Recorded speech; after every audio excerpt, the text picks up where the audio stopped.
2018년도가 이제 되었습니다.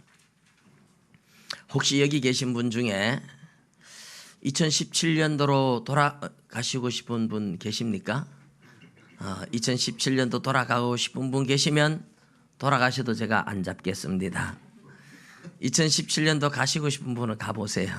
갈 수가 없습니다. 우리가 이 세월을 거슬러서 2017년도로 가고 싶다고 해서 갈 수 있는 게 아니듯이 저와 여러분이 하나님의 자녀가 되고 하나님의 백성이 된 것은 내가 원해서 된 것이 아닙니다. 하나님의 은혜로 되어진 줄로 믿습니다. 예수 그리스도 안에서 하나님의 자녀가 된 사람은 하나님의 은혜가 우리를 붙잡고 있어서 도망가고 싶어도 도망갈 수가 없어요. 마치 우리 힘으로 2017년도로 절대로 돌아갈 수 없는 것처럼 하나님이 붙잡은 하나님의 자녀는 다시 세상으로 돌아가고 싶다고 해서 돌아가시는 게 아닙니다. 아담 안에서는 모두가 사망, 예수 그리스도 안에서는 모두가 생명. 우리 5장에서 그 대표 원리를 보았었는데요. 그런데 우리가 예수 그리스도 안에서 하나님의 자녀로 생명을 얻은 것이 우리의 생각과 노력과 힘으로 되어진 것이 아니라 전적인 하나님의 은혜인 줄 믿습니다. 그 하나님의 은혜를 칼빈은 말하기를 불가항력적 은혜라고 말했습니다. 불가항력적 은혜라는 말은 거부할 수 없는, 내 힘으로 거부하고 싶어도 거부할 수 없는 절대적인 하나님의 은혜라는 거죠.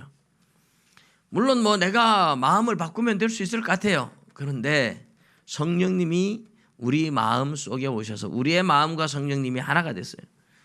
그래서 아무리 내가 하려고 하면 할 수 있을 것 같지만 나 예수님 부인하라고 누가 돈을 1,000만금을 갖다 줘도 여러분 하시겠습니까? 안 하죠. 못하는 겁니다. 저한테 그렇게 유혹해 보세요. 안 합니다. 못합니다. 이게 내가 못하는 게 아니라 내 안에 계신 성령님이 나에게 믿음을 주셨기 때문에 그래요. 그래서 이런 것을 불가항력적 은혜라 그럽니다. 할렐루야. 아멘. 여러분 이게 얼마나 큰 은혜인데 이런 데는 아멘 소리가 막 나와야 돼요. 할렐루야. 아멘. 이 하나님의 은혜, 불가항력적 은혜, 믿음을 가졌다는 자체가 하나님께서 우리를 얼마나 사랑하셨는지, 하나님이 우리를 불러서 하나님의 자녀 삼은 그 자체가 놀라운 은혜입니다. 우리의 노력과 행위에 의해서 된 것이 아니라 하나님의 전적인 은혜인 줄 믿으시기 바랍니다. 오늘 그 이야기, 이제 이 로마서 5장에서는 믿음으로 말미암아 의롭다함을 얻어서 하나님의 자녀의 삶을 누리자고 이야기를 하면서 그것이 대표 원리를 통해서 아담 안에서는 다 사망이었는데 예수 그리스도 안에서는 다 생명이라는, 죄가 왕노릇하다가 이제는 은혜가 왕노릇하는 그런 하나님의 자녀가 되었다는 이야기를 5장에서 했어요. 그럼 6장에서 7장에서 무슨 이야기를 하느냐? 사실 이 5장에서 예수 안에서 구원 얻은 것, 예수 안에서 하나님의 자녀 된 것, 예수 안에서 아담 안에서 사망이지만 예수 안에서 생명이라는 이 논리, 이 바울 사도가 기록한 로마서 5장의 결론은 8장에 가서 납니다. 8장의 1절에 보면 그러므로 이제 그리스도 예수 안에 있는 자에게는 결코 정죄함이 없나니 이는 그리스도 예수 안에 있는 생명의 법이 죄와 사망의 법에서 너를 해방하였다고 이렇게 말하죠. 이 로마서 8장 1절부터 시작해서 로마서 8장 39절에도 세상의 그 어떤 것도 우리를 그리스도 예수 안에 있는 하나님의 사랑에서 끊을 수가 없다라고 결론을 내려줘요. 할렐루야. 5장에서 예수 안에서는 은혜가 왕노릇한다는 그 이야기를 8장에서 가장 확실하게 결론을 내려줘요. 우리 로마서 8장은 그래서 할 수만 있다면 여러분들 암송을 하는 게 좋아요. 애워놓으면 좋아요. 로마서 8장 한 절 한 절이 얼마나 은혜가 되는지 몰라요. 그런데 이제 로마서 6장과 7장은 어떤 이야기를 할까? 어떻게 보면 로마서 5장에서 대표 원리를 통해서 아담 안에서는 사망이 왕노릇하고 예수 안에서는 생명이 왕노릇한다는 그 이야기를 하고 있는데 5장에서 하던 이야기를 8장에서 바로 결론을 쫙 내려주는데 6장과 7장은 어떻게 보면 이 결론을 내리기 전에 잠깐 삽입되어서 이 이야기는 좀 꼭 하고 지나가야 되겠다, 이런 이야기. 말하자면 그리스도 예수 안에서 은혜가 왕노릇하는 예수 안에 있는 사람들의 삶은 이런 거다. 예수 그리스도 안에서 은혜의 지배를 받는 사람들은 이런 삶을 살아야 되고 이런 사람이다 하는 그 믿음으로 의롭게 된 사람들의 삶을 규정해 준다. 이게 6장이고 7장에는 그러면 율법의 역할은 뭐냐 하는 것을 더 정확하게, 앞에서도 이미 율법의 역할을 여러 차례 얘기했지만 7장에서는 율법은 왜 주었고 율법의 역할은 뭐고 그런 이야기를 7장에서는 하고 있습니다.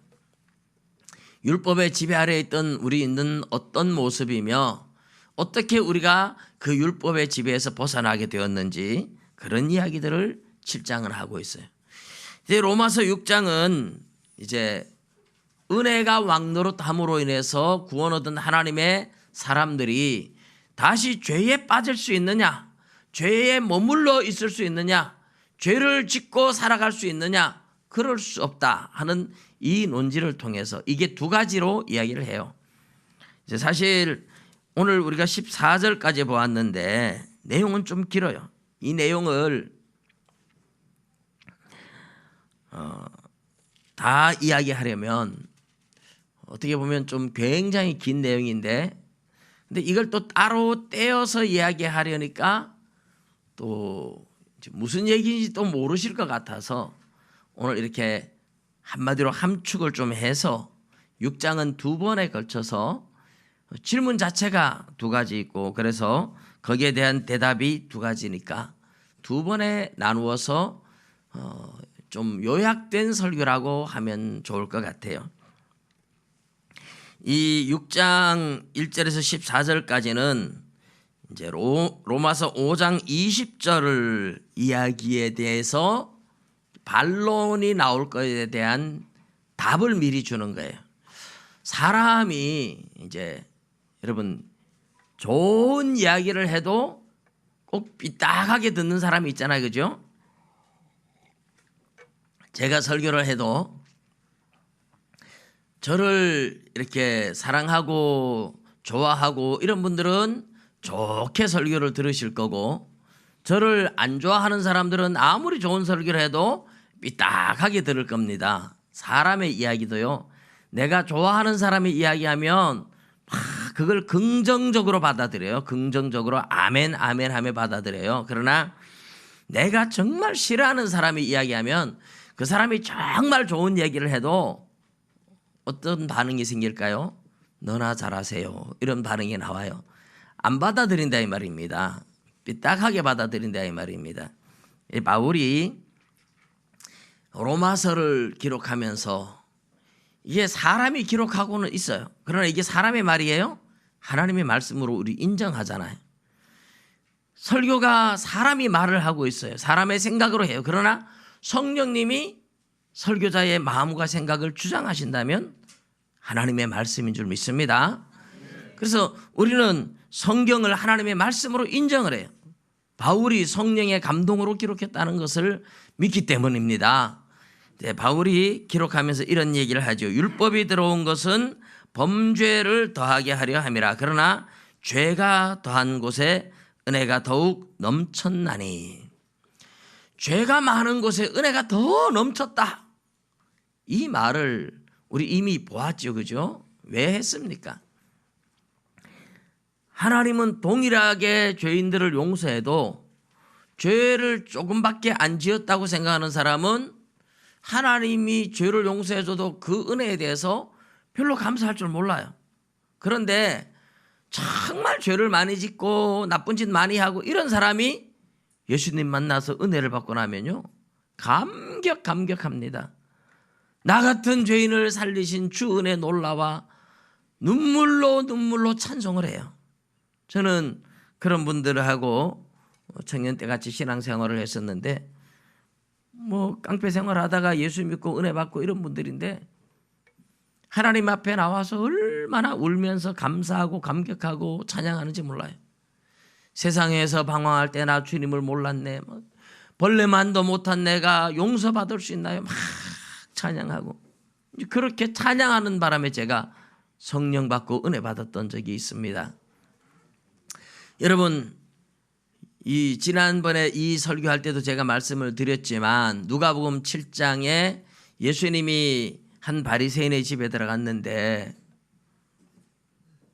이 예수님을 모시고 발 씻을 물도 하나 주지 않았어요. 그런데 그 동네에 죄 많은 여인이 예수님 옆에 와가지고 울면서 눈물로 발을 적시고 자기 머리를 가지고 그 눈물 묻은 발을 막 머리카락으로 닦고 향유를 부었어요. 이 집주인이 이 여자 죄 많은 여자인데 예수님이 선지자라면 이 여자가 어떤 사람인지 알 텐데 왜 가만히 있지? 이럴 때 예수님이 물어봅니다. 한 사람은 500데나리온 빚지고 한 사람은 50데나리온 빚졌는데 둘 다 갚을 것이 없어서 탕감해 주면 누가 더 감사를 많이 할까 물어봐요. 말하자면 한 사람은 5천만 원 빚졌는데 한 사람은 50만 원 빚졌는데 50만 원 빚진 것도 안 갚아도 돼. 5천만 원 빚진 사람도 안 갚아도 돼. 그럼 누가 더 감사하겠느냐 이 말이죠. 50만 원 빚진 사람이 빚을 탕감해 주면 아이고 고맙다. 그래도 갚으라면 갚을 텐데 이런 마음으로 그렇게 감사를 많이 하진 않을 거라 이 말이죠. 근데 5천만 원을 탕감해 주니까 이 사람은 너무너무 고마워하더라. 그런 원리로 죄가 많은 곳에 은혜가 넘쳤다. 죄를 많이 지은 사람이 용서를 받고 나면 더 큰 감사를 하게 되죠. 하나님의 용서는 동일하다 할지라도 용서를 받은 사람이 느끼는 감정은 훨씬 다른 겁니다. 그런데 바울 사도가 이런 이야기를 하면 사람들이 그렇지 아멘 그냥 이렇게 가면 좋은데 꼭 이렇게 하나님의 말씀에도 삐딱하게 받아들이며 뭔가 꼬투리를 잡으려고 하는 사람들이 생길 수 있어요. 그래서 6장 1절에 그런 사람들이 이런 질문을 할 걸 대비해서 바울 사도가 먼저 질문하고 스스로 답을 하고 있죠. 그런즉 우리가 무슨 말을 하리요? 은혜를 더하게 하려고 죄에 거하겠느냐? 그럴 수 없느니라. 은혜를 더하게 하려고 죄에 거하겠느냐? 죄가 더한 곳에 은혜가 더욱 넘쳤다 이러니까 죄 많은 곳에 은혜가 더욱 넘쳤다니 그러면 죄 많이 짓자 그럼 은혜 더 받겠네 이렇게 이게 뭐예요? 이런 게 이제 삐딱하게 받아들이는 사람들의 모습입니다. 그런데 바울 사도가 뭐라고 해요? 그럴 수 없느니라. 죄에 대하여 죽은 우리가 어찌 그 가운데 더 살리요? 예수님 믿고 세례받고 은혜 받고 하나님의 자녀가 된 사람들은 죄 많은 곳에 은혜가 넘쳤다 그래도 그러면 은혜 더 받기 위해서 다시 죄 많이 짓자 이런 말 자체를 할 수가 없고 다시 죄에 머물려고 꿈도 꿀 수가 없다. 그런 이야기를 하고 있는 거예요. 이 로마서 6장 1절 2절의 이 이야기를 사실은 3절 4절 5절 6절 7절 8절 9절 10절 11절 이 이야기는 전부 다 1절 2절에 대해서 주석을 하고 있는 1절 2절을 풀어주고 있는 1절 2절에 한 말을 다시 자세하게 설명해 주고 있는 그런 내용들입니다. 생각해 보세요. 이스라엘 백성들이 애굽에서 종으로 지냈었습니다. 종으로 지내다가 노예로 지내다가 고통을 당하는데 남자아이 낳으면 나일강에 다 던져서 죽이라 그러고 너무 학대를 받았어요. 하나님께서 모세를 보내서 애굽에서 이스라엘 백성을 건져냈어요. 홍해 바다를 갈라서 나왔어요. 그러면 이스라엘 백성들이 광야에 나와서 어떻게 합니까? 홍해 바다가 갈라질 때 너무너무 감사하잖아요. 처음에는 애굽 사람들이 막 잡으러 쫓아오고 홍해 바닷가에서 앞에는 바다고 뒤에는 적이고 도망갈 곳이 없는 막힌 그곳에서 막 원망불평을 했었어요. 그런데 하나님이 바다에 길을 냈어요. 바다에 길이 없는 그곳에 하나님은 길을 내더라는 거죠. 우리 무지개 회지에 아주 우리 이삭이 형제가 그 글을 아주 잘 썼더라고요. 홍해에 바다에 답이 있다, 길이 있다 이러면서 근심 걱정 염려하지 마시라고. 하나님의 답은 바다에 있다 이렇게. 이 홍해 바다가 쫙 갈라져 가지고 이스라엘 백성들이 건넜어요. 그래서 애굽의 군사들은 막 따라왔다가 홍해 바다에 빠져 죽었어요. 이스라엘 백성들이 홍해 바다에 건너 가지고 나와서 바닷가에서 얼마나 좋아하는지 막 모세와 장군들과 여인들이 막 하나님을 찬양하고 화답하고 춤을 추고 난리가 납니다. 너무너무 감사하잖아요. 구원받았잖아요. 그런데 이스라엘 백성들이 광야에서 조금 힘드니까 모세를 원망하면서 무슨 말을 하는지 아세요? 애굽으로 다시 돌아가자. 애굽으로 자꾸 다시 돌아가재요. 애굽에서 종노릇 하던 그 시절로 돌아가재요. 하나님은 돌아갈 수 없게 홍해 바다를 건너서 나오게 해버린 거예요. 사실 바다를 건너지 않고 저 블레셋 땅으로 해서 가면 바다 건너지 않고 그냥 가요. 그런데 가다가 보면 블레셋 사람들과 만나서 전쟁이 일어나고 하면 아이고 안 되겠다 하고 뒷바꾸로 해서 애굽으로 돌아갈까 봐 하나님은 그쪽으로 인도하지 않았다고 해요. 그러니까 홍해 바다를 건넌 것은 다시 돌아갈 수 없도록 만들기 위해서 홍해 바다를 가르고 나오게 하셨다는 겁니다. 할렐루야. 우리가 예수를 믿고 구원 얻은 것은 다시 돌아갈 수 없는 신분이에요. 하나님이 우리의 신분을 하나님 자녀로 예수 그리스도 안에서 세례를 받게 해서 옛 사람은 죽고 새 사람으로 태어나게 만든 겁니다. 그러니까 다시 돌아갈 수 없는, 근데 이스라엘 백성들이 광야에서 힘들기만 하면 원망하고 불평하면서 애굽으로 다시 돌아가자. 애굽에 있을 때는 우리가 부추도 먹고 고기도 먹고 파도 먹고 마늘도 먹고 뭐 이런 것 저런 거 먹으면서 편하게 지냈는데 편한 게 아니었습니다. 종이었고 노예였고 자유가 없었어요. 근데 하나님이 이제 자유를 주셨는데 이 광야 학교를 지나서 하나님을 온전히 의지해야만 되는 그 하나님의 자녀로서의 훈련과 연단의 과정이 조금 힘드니까 그만 애굽으로 돌아가자. 애굽으로 돌아가자. 이게 이스라엘 백성들이었어요. 여러분, 우리가 하나님의 자녀로서 살아가면서 좀 힘들고 어려워도 이 모든 것을 하나님의 훈련과 연단이라고 인정을 하셔야 돼요. 잠언 3장 5절에 보면 너는 범사에 그를 인정하라. 하나님을 인정하라 그래요. 왜요? 하나님의 손길, 하나님이 섭리하고 계시다는 걸 인정하래요. 그리하면 그가 하나님이 너의 길을 지도하실 것이라 그랬어요. 사실 하나님은 다 알고 계세요. 우리의 마음의 생각과 뜻까지, 우리가 가진 생각까지 하나님은 다 알고 계신 줄 믿습니다. 그러면 우리의 환경과 생각을 하나님이 허락하지 않은 게 아무것도 없어요. 그런 모든 환경 속에서 하나님을 인정하고 감사하면 하나님은 그 사람을 더욱 네가 이렇게 해줘도 감사하고 그러니까 됐다. 하나님이 우리를 훈련할 때 어떤 환경을 주어서 그 환경에서 감사를 하면 하나님이 이제 됐다. 너는 이 정도에서 이 훈련은 마쳐도 되겠다. 여러분, 감사가 졸업장을 받을 수 있는 시험에 합격하는 겁니다. 그러면 하나님이 감사하면 됐다. 한 단계 업그레이드 시키고, 또 감사하면 한 단계 업그레이드 시키고, 또 감사하면 한 단계 업그레이드 시키고, 그렇게 광야 학교는 그렇게 졸업하는 거예요. 그런데 광야 학교 들어갔는데 뭐 조금 힘들다고 원망하고 불평하고 하나님이 안 되겠어. 넌 다시 광야로 들어가. 또 감사해야 되는데 또 힘들다고 또 원망하고 불평하고 너는 아직까지 졸업할 자격이 안 돼. 다시 광야로 들어가. 여러분 그게 어디에 나옵니까? 민수기 14장에 보면 이스라엘 백성들이 가데스 바네에서 12명의 정탐꾼을 가나안 땅에 가서 다 보게 만들어요. 가나안 땅을 다 구경하고 나왔습니다. 땅이 좋아요. 곡식이 너무 잘 됐어요.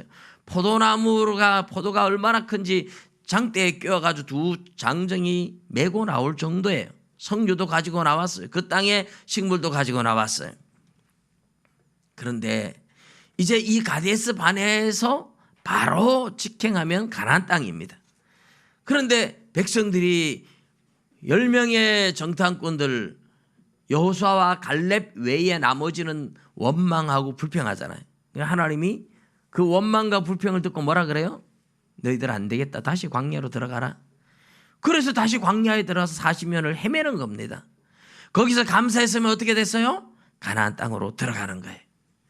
여러분 광야 학교를 졸업할 수 있는 졸업장은 어떤 환경에서도 감사하는 사람이 광야를 졸업할 수 있는 자격이 되는 줄 믿습니다. 하나님을 인정하는 사람이 그렇게 되는 거예요. 그러나 감사가 사라지고 이것저것 모든 것에 대해서 원망과 불평이 나오면 하나님은 아직 졸업할 때 멀었구나. 다시 광야에서 연단받아야 돼. 다시 광야 학교 다시 들어가야 돼. 그게 하나님이 우리를 훈련하는 과정이에요. 이런 것을 믿는다면 광야에서 이스라엘이 원망하고 불평하지 않고 감사했더라면 가데스 바네에서 바로 가나안 땅으로 직행해서 불과 2년 만에 충분히 들어갔을 거예요. 성막 짓고 시내산 밑에서 그러느라고 시간을 1년을 보냈지만 2년 만에 가나안 땅을 들어갈 수 있었는데 그 광야를 졸업하지 못한 원인이 하나님이 우리와 함께 하시고 하나님이 우리를 지키시고 하나님이 우리를 인도하신다는 걸 못 믿었기 때문에 원망하고 불평하다가 그들은 광야에 결국은 다시 들어가서 40년을 방황해야만 했던 겁니다.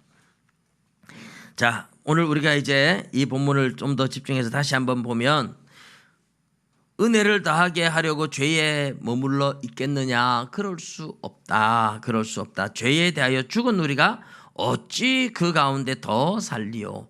죄에 대해서 죽었다는 겁니다. 죄에 대해서 죽었다는 말이 뭔 말입니까? 이스라엘 백성들이 애굽에서 살다가 빠져나왔어요. 그런데 홍해 바다를 걸어서 건널 수 있습니까? 홍해 바다를 걸어서 건너 나올 수 있습니까? 아무도 걸어서 그냥 나올 수 없어요. 이스라엘 백성들이 홍해 바다 속으로 들어갔습니다. 다 죽은 겁니다. 이스라엘 백성들이 홍해 바다에서 다 죽은 거죠. 다 죽은 겁니다. 그리고 홍해 바다를 건너 살아나와서 이거 뭐예요? 부활입니다. 부활. 죽었다가 다시 살아나온 거하고 같아요. 물론 하나님이 바다를 갈라놓았으니까 건넜지만 애굽 사람들은 왔다가 다 빠져 죽어요. 이스라엘도 원칙적으로는 바다에 들어가면 다 빠져 죽어야 되는 겁니다.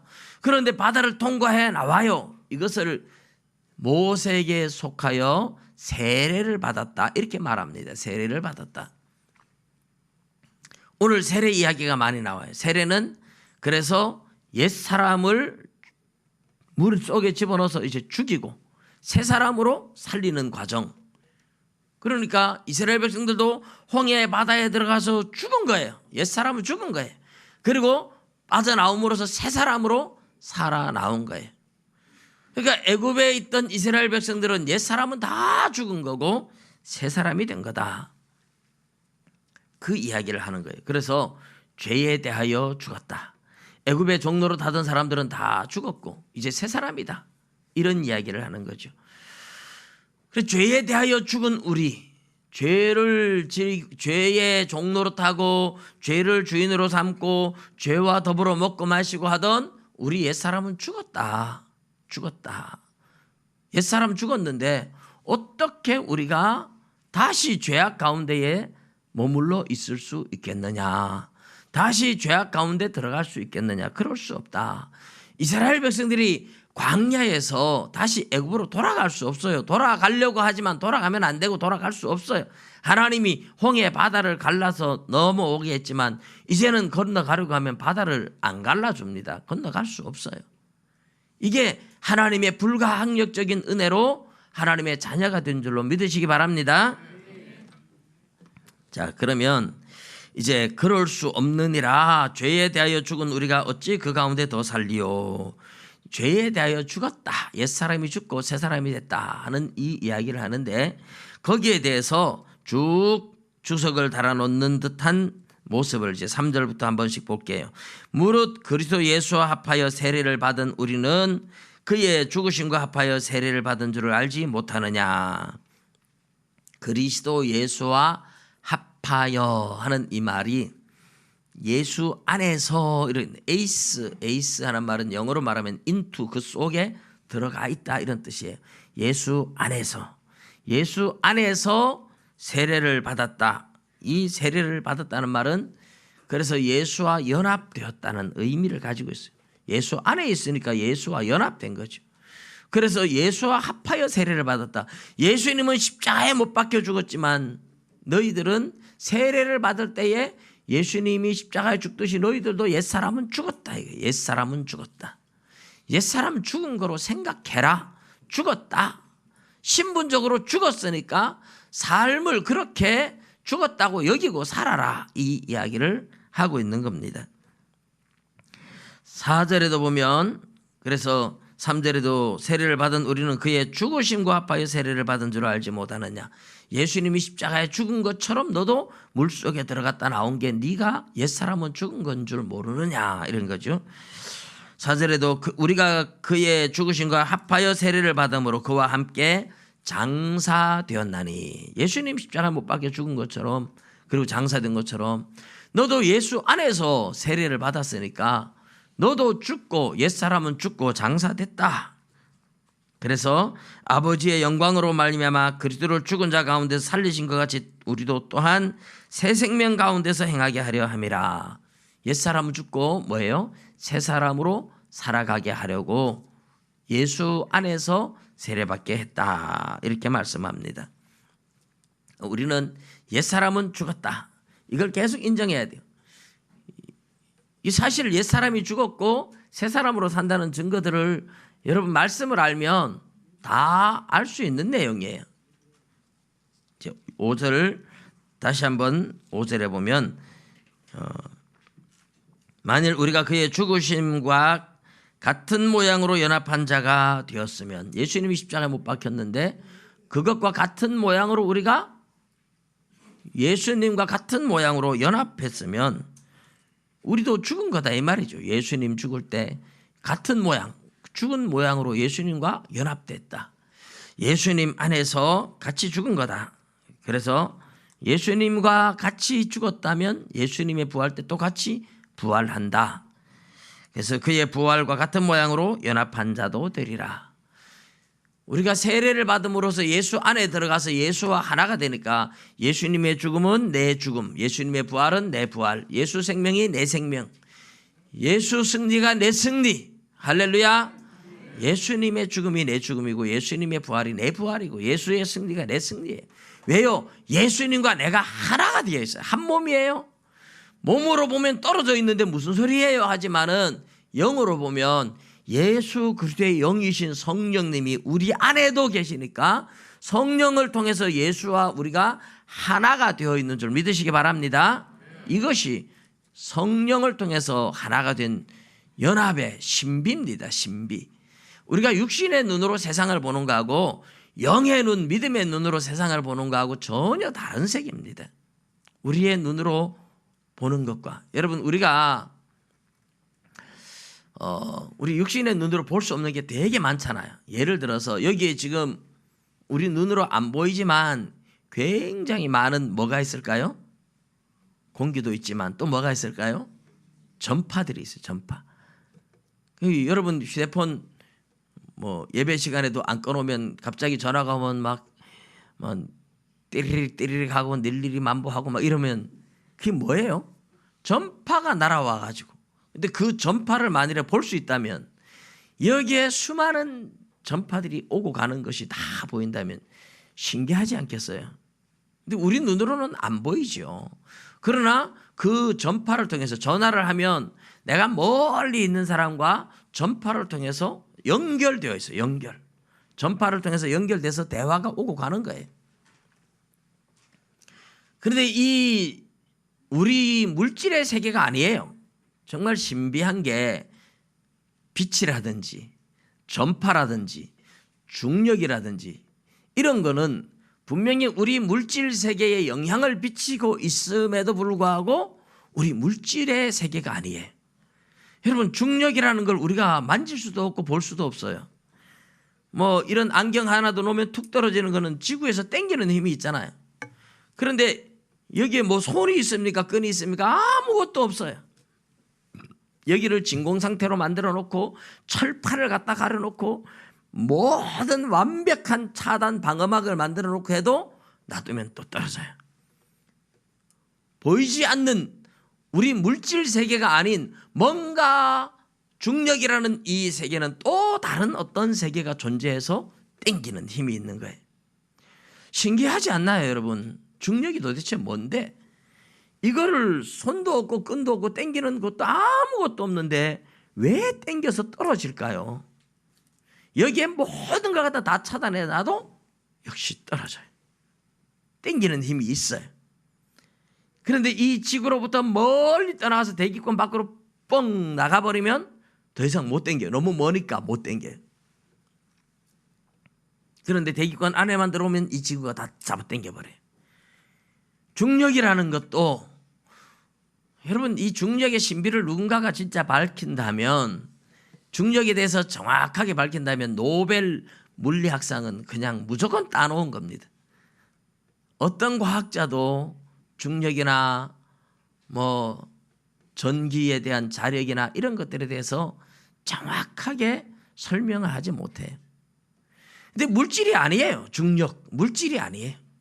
물질이 아니지만 물질 세계에 영향을 미치면서 존재하고 있어요. 여러분, 성령님, 하나님, 영이신 하나님, 그분은 영이지 물질이 아니에요.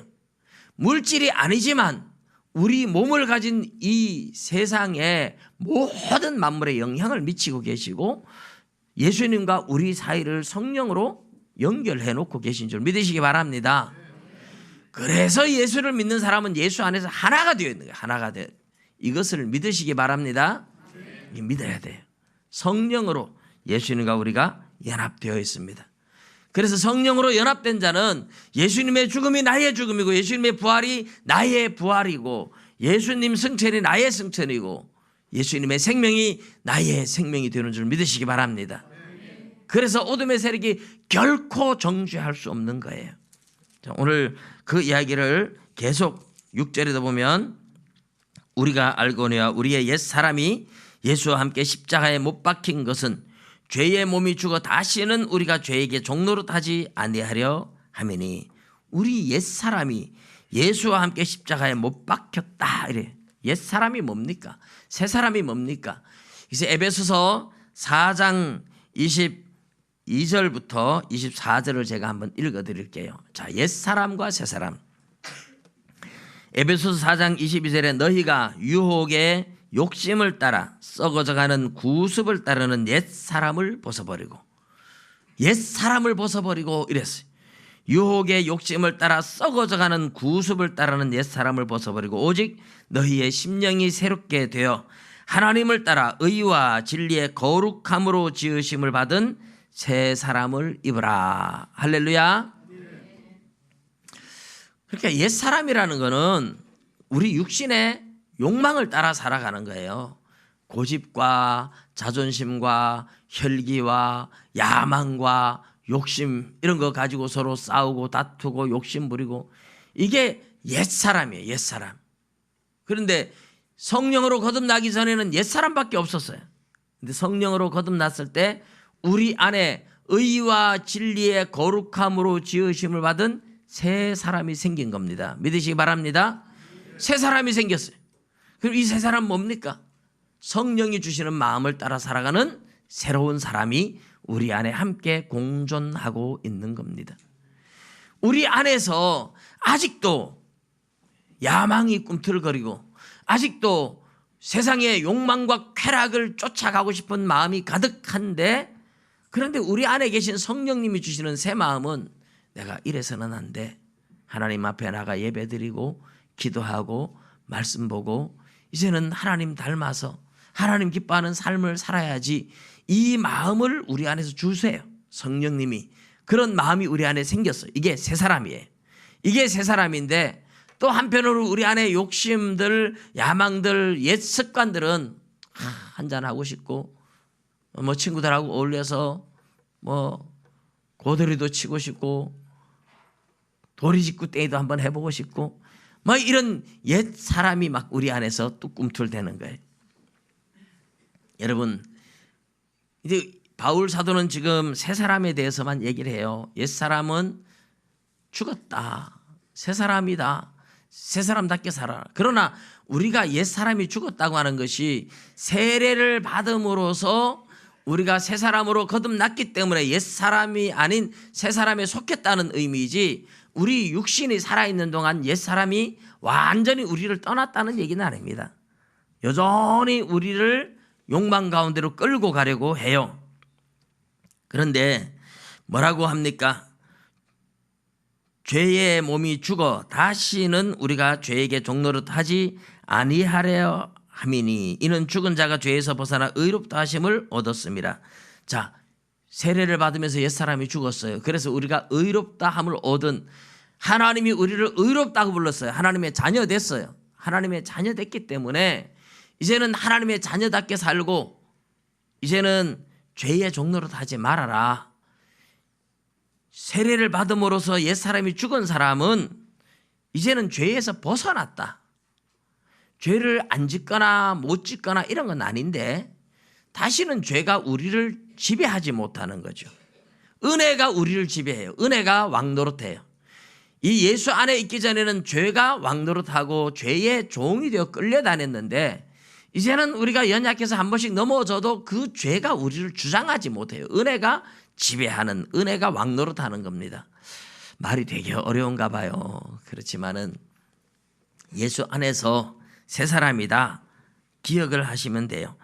만일 우리가 그리스도와 함께 죽었으면 그와 함께 살 줄을 믿노니. 계속 같은 이야기예요.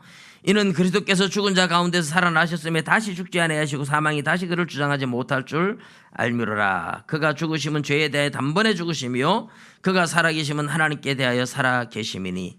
자, 여기까지는 뭐 같은 얘기예요. 어쨌든 예수 안에서 우리가 예수님과 함께 십자가에 못 박혀 죽듯이 우리는 세례를 받으면서 예수님과 연합되어서 우리의 옛사람은 죽었다. 그리고 성령으로 새 사람으로 났다 하는 얘기입니다. 그런데 중요한 건 11절이에요. 11절 우리 다 같이 한번 읽어볼까요? 11절 로마서 5장 6장 11절 시작.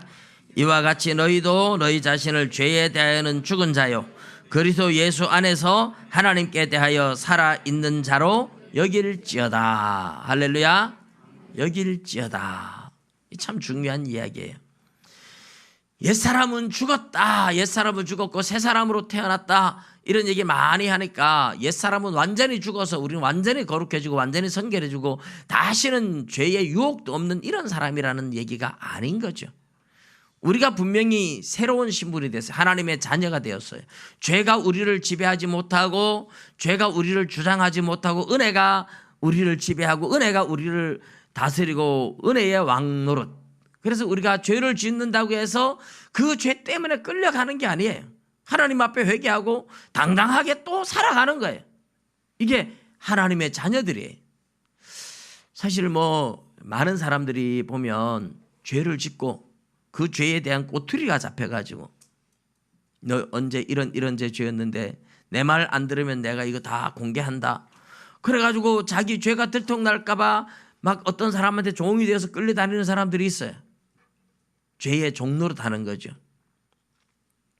그런데 뭐 사람한테 매이지 않는다 할지라도 죄의 종노릇 하는 사람은 그렇게 죄에게 끌려다니고 있었어요. 그런데 예수 안에서 거듭나고 죄로부터 벗어난 사람들은 죄 한 번 지었다고 그것 때문에 그게 들통날까 봐 뭐 이래가지고 끌려다니는 게 아니에요. 당당하게 내가 이렇게 죄를 지었습니다. 하나님 앞에 고백하고 회개하고 또 사람들 앞에도 당당하게 말할 수 있고 하나님의 용서를 믿기 때문에 당당한 거예요.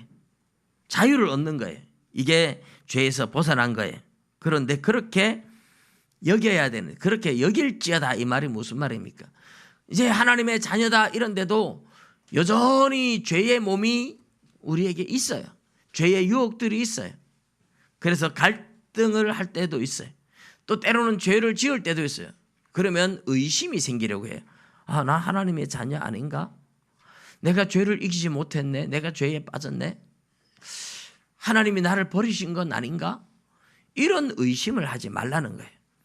우리는 이미 하나님의 자녀가 되었고 우리는 새 사람이 되었고 죄에 대하여서 죽었고 하나님께 대하여 살아있는 예수 안에서 예수님과 하나가 되었고 하나님의 자녀라는 그것을 믿고 인정하고 그렇게 여길지어다. 그렇게 믿고 살아가라 하는 것입니다. 할렐루야.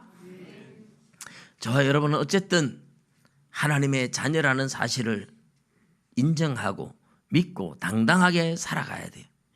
이 여길지어다 하는 말들이 종종 나오는데 우리가 이 믿음이 약하면 하나님의 자녀가 되었음에도 불구하고 한 번씩 죄를 짓고 한 번씩 넘어지면 또 의심하고 또 의심하는 그런 경우들이 참 많아요. 그러나 그렇게 하지 말라고 하는 겁니다. 오늘 12절에서 14절에 그래서 마지막으로 결론을 한번 내려주는 게 있어요. 뭡니까? 그러므로 너희는 죄가 너희 죽을 몸을 지배하지 못하게 하여 몸의 사욕에 순종하지 말고. 자, 이게 참 중요한 거죠.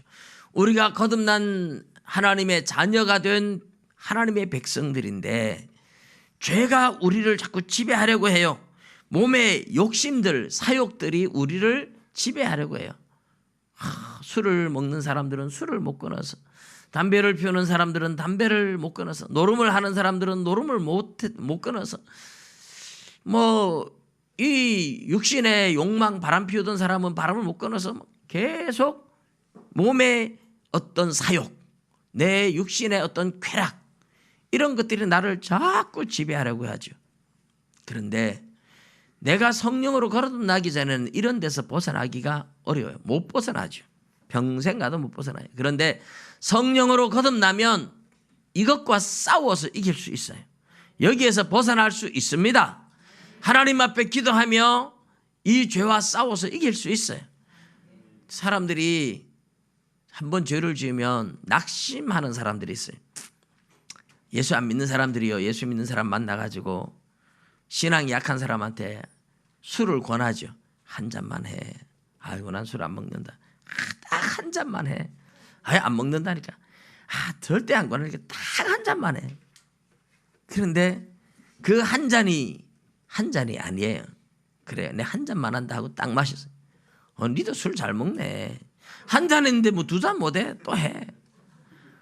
그래가지고 안 한다 하는데 또 한 잔 하는데 또 한 잔 하고, 그 다음에 어떻게 돼요? 스스로 절망해야죠. 에이, 이왕에 버린 몸. 이래가지고 막 실컷 퍼맞고 술 취해가지고 술주정하고, 예수 믿는 사람의 체면 다 구기고 하나님의 이름 욕보이고 막 이렇게 돼버리는 경우들이 많아요. 그래서 예수 믿는 사람들은 내가 못 견뎌서 뭐 한 잔 했다, 그럴 수 있어요. 그러나 그것 때문에 낙심하거나 절망해서는 안 된다 이 말입니다. 거기에 끌려다니지 마라 이거예요. 한 잔 했을 때는 한 잔 하더라도, 내가 욕망을 이기지 못해서 넘어지더라도 다시 일어서야지. 왜? 그 죄가 나를 주장하지 못해요. 그것 때문에 율법이 나를 정죄하지 못해요. 하나님의 자녀인데 아무도 나를 정죄하지 못해요. 그것 때문에 절망할 필요 없습니다. 하나님, 내가 오늘 한 잔 했습니다. 내 욕심을 못 이겨서 한 잔 했지만 하나님 나를 용서하실 줄로 믿습니다. 그러고 다시 절망해서 죄에 빠져드는 게 아니라, 여러분 당당하게 하나님의 자녀답게 믿음의 담대함을 가지고 나가시기를 주님의 이름으로 축복합니다. 또한 너희 지체를 불의의 무기로 죄에게 내주지 말고 오직 너희 자신을 죽은 자 가운데서 다시 살아나신 자 같이 하나님께 드리며 너희 지체를 의의 무기로 하나님께 드리라. 같은 이야기예요. 계속 죄 짓는데 우리 몸을 내주지 말라는 거죠. 왜 그래요? 죄가 너희를 주장하지 못하리니 이는 너희가 법 아래 있지 아니하고 은혜 아래에 있습니다. 이 굉장히 중요해요. 이미 말씀드렸지만 한번 죄를 지었다고 이왕에 버린 몸하고 막 나가지 말라는 겁니다. 한번 죄를 지었다고 그것이 나를 정죄하는 게 아니에요. 정죄할 수 없어요. 예수 안에 있는 우리가 한번 죄를 짓고 넘어지고 실수했다고 하나님이 지옥 보내는 것도 아니고 하나님이 우리를 버리는 것도 아니에요.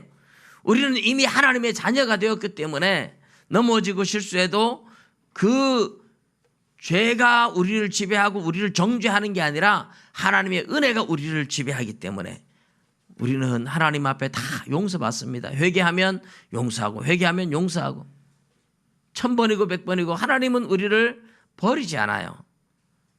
이게 얼마나 놀라운 사건인지 몰라요. 은혜가 우리를 지배하고 있다는 겁니다. 그래서 오늘 저와 여러분에게 있어서 가장 중요한 것은 우리의 신분이 예수 안에서 새 사람이 됐다는 겁니다. 새 사람이 되었기 때문에 여전히 공존하고 있는 옛사람, 여전히 공존하고 있는 육체의 욕망들이 우리를 지배하려고 해도 또 그것 때문에 한 번씩 넘어진다 할지라도 거기에 끌려가지 말고 당당하게 일어서서 나는 하나님의 자녀라고 선포하고 하나님의 자녀답게 담대함으로 살아갈 수 있기를 주님의 이름으로 축복합니다. 기도드리겠습니다.